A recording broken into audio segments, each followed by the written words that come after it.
কন্যা সন্তান হয়েছে। মানে সকল গুঞ্জন কাটিয়ে ফের বাচ্চা নিয়ে প্রকাশ্যে এলেন চিত্রনায়িকা শবনম বুবলি, যে বিষয়টি ইতিমধ্যেই ব্যাপক সাড়া ফেলেছে সিনেপাড়ায়। কেননা বুবলির পেটে ফের বাচ্চা মানে সাকিবের সঙ্গে ব্যক্তিগত সম্পর্কের ধোঁয়াশা পরিষ্কার হয়ে যাওয়া। এমন ভিডিও প্রকাশে তবে কি সেই ধোঁয়াশায় পরিষ্কার করলেন বুবলি? তবে কি এই বার্তার মাধ্যমে সাকিবকে নিজের করে নিয়ে অপু বিশ্বাসকে টাটা জানালেন তিনি? সাকিব খানই বা কেন অপুকে বঞ্চিত করে ফের বুবলির কাছে ফিরে গেলেন? ঘটনার নৈপথ্যের কারণটা আসলে কি? চলুন তার বিস্তারিত জেনে নেওয়া যাক।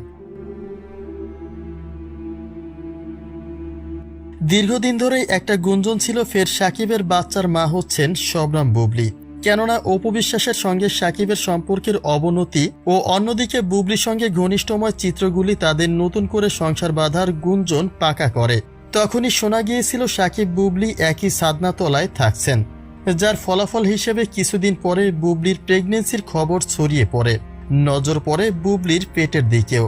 তবে সে কথাকে অস্বীকার করে যুক্তরাষ্ট্রে উড়াল দেন শবনম বুবলি, যেমনটা এর আগের বারও ঘটেছিল। অর্থাৎ বীরকে জন্ম দিতে যুক্তরাষ্ট্রে উড়াল দেন বুবলি। এবারও কি সে একই পথে হাঁটলেন কিনা সেই ধোঁয়াশা না কাটতেই বাচ্চা নিয়ে প্রকাশ্যে এলেন বুবলি। কিন্তু তাতেই কি ধোঁয়াশা পরিষ্কার হলো? প্রকাশিত ভিডিওতে দেখা যায় হাসপাতালের বেডে নবজাতক বাচ্চা কোলে নিয়ে বসে আছেন বুবলি। ব্যাপারটি চমকে দেওয়ার মতোই। কেননা এমন ঘটনা অপুর জন্য কতটা উদ্বেগ সৃষ্টি করতে পারে সেটা তো বলার অপেক্ষা থাকে না।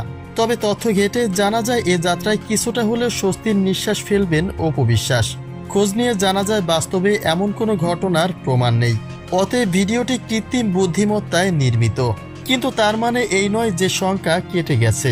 বুবলি সেই প্রেগনেন্সির গুঞ্জন নিয়ে এখনও যুক্তরাষ্ট্রেই স্টে করছেন। তিনি যে আসলে কি সংবাদ নিয়ে দেশে ফিরবেন সেটাই এখন কারো কাছে আনন্দের, আবার কারো কাছে চরম উদ্বেগের বিষয়।